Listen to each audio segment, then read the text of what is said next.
They honored Dwayne. It was neat because they actually included my daughters in it, and I know they don't have to do that. The level of professionalism is unmatched. Just good people, and I don't know how to stress that enough.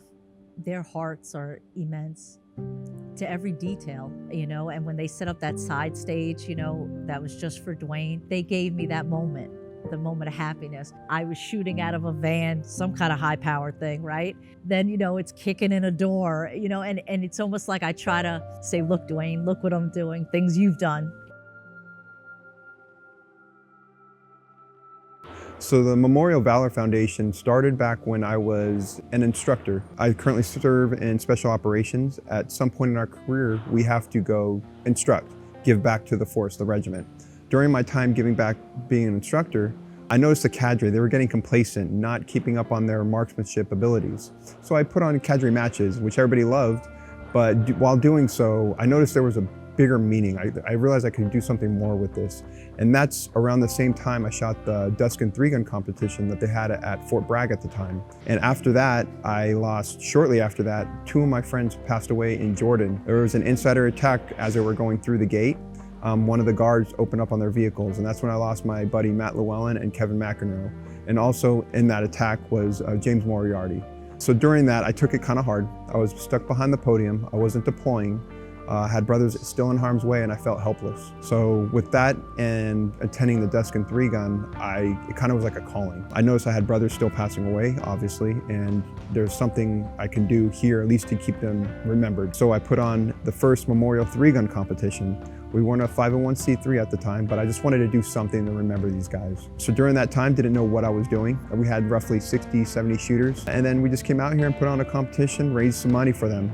But what really inspired it afterwards was the impact that it had after the match.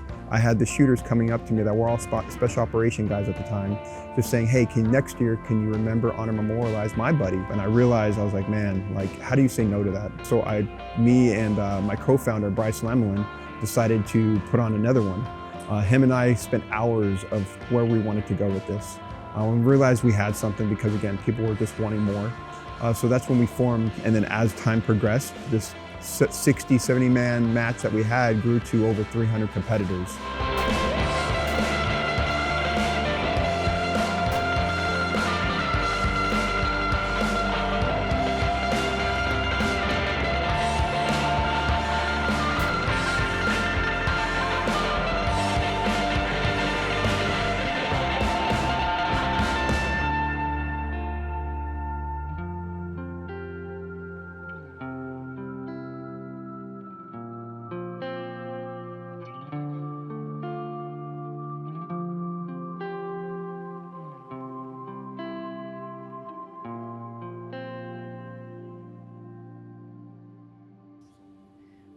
My name is Louise Cantrell, and I am the spouse of CW2 Edward Cantrell. Obviously, the hardest part is given the fact that I'm not only a Gold Star, that I lost my husband who was in the military, but I also lost my children too that same day. So when your whole world within minutes is gone, it's been almost 13 years and I'm still figuring it out. Like, you have to adjust I was a wife and a mother, and then within minutes I was nothing. Yes, I am a Gold Star, it's a title given by the military, but my mindset is that, in the real world, civilian world, you're a widow. So this is your life now. You have to figure out what you're gonna do with it. My identity now is Louise Cantrell. It's not the wife of anymore. So you have to figure out your path. You have to become even more independent and not rely on that as your identity, because it's not anymore. Dwayne he served 17 and a half years. He was an amazing, amazing soldier. So he had a legacy. Sometimes, and to be perfectly candid, because he died stateside in a house fire, it's not the same as being KIA overseas and stuff. So sometimes I don't know where I kind of fit in that world, because it was stateside, but he was active duty. And he had a great legacy. So my goal now is I have to work on the legacy of my children, because they were so young. And I know by doing that, it continues his and theirs. And maybe that's my shift in purpose now. That's what I do, is try to work on honoring them as much as I can, but still living my life. I can't, my identity is not that. But I still, my heart breaks every day, but I can't live like that every day. So you gotta live. You know, Dwayne for years wanted me to jump out of an airplane, and I said, well, you're a dummy, you get paid for it, I'm not doing it, right? So I did it. After everything happened, I said, you know, at this point, you gotta live. And unfortunately, because of something so bad, you appreciate more and you actually grow and you do a lot of things you should have done. And so I've jumped out of a plane. I've gone scuba diving. I am not aquatic. I'm from New York. We don't swim like that. And I tried to go, I went scuba diving. And you just grasp, even if it's 5 minutes of happiness, you take it and you run with it. And I hope that's what people see and do more often, because that's what I try to do now. So.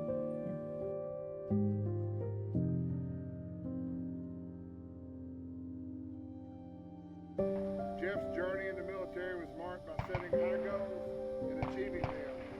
He advanced from infantry to airborne paratrooper to Army Ranger, then on to Green Berets, excelling in every challenge he faced.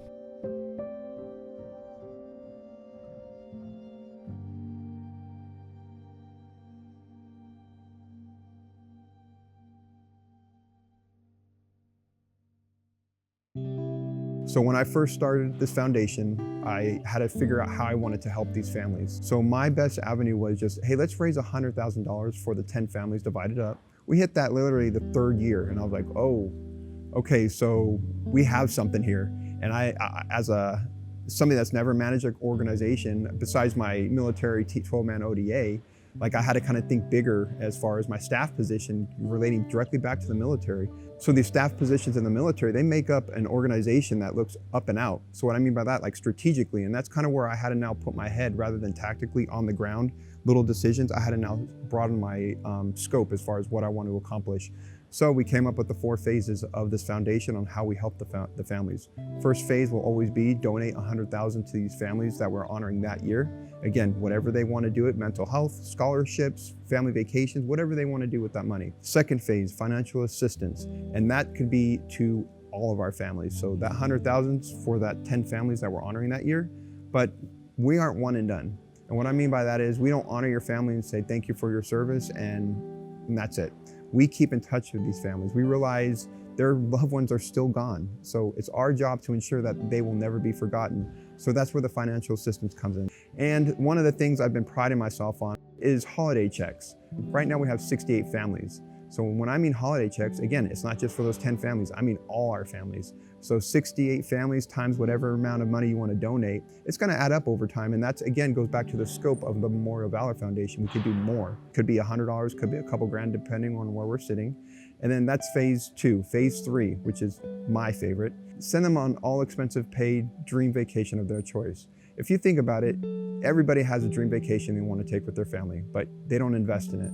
And these families have sacrificed so much and they still won't do it for themselves. So it's our job to ensure that they can take that once in a lifetime trip. And again, we don't tell them where they go. We ask, what's your dream vacation? With TJ Thomas, our director of honorees, she gets with them, figures out where they want to go, and then coordinates as a travel agent also. We have a travel agent, luckily, that helps us with all this. And then we just send them on that all expensive paid vacation with spending money. So it's our job to ensure that they're not coming out of pocket for that. Phase 4, this is something that I came up with last year, and it's ambitious. Paying off a mortgage or building a house for one of our families. It's our job to keep in contact, see who's struggling, and see who could really use that money to build them a house or pay off their mortgage. So we'll see, and that's where the Memorial Valor Foundation is going to come into play to broaden our scope, raise additional funds to reach all those different phases throughout the existence of the foundation. And that's a struggle too, just getting our message, because we are a smaller foundation. We're not the Green Beret Foundation, we're not the Navy SEAL Foundation. So getting the awareness of who we are and what we're doing here, and then realizing what true impact we have on these families, and not only the families, the community. We can tell everybody what we're doing here and the environment and the camaraderie, but you truly will not understand until you actually attend. So I encourage everybody, any event we host, please, come out. Buy the tickets for these galas, come out and attend the free events that we do have to experience for firsthand what we are doing here at the Memorial Valor Foundation.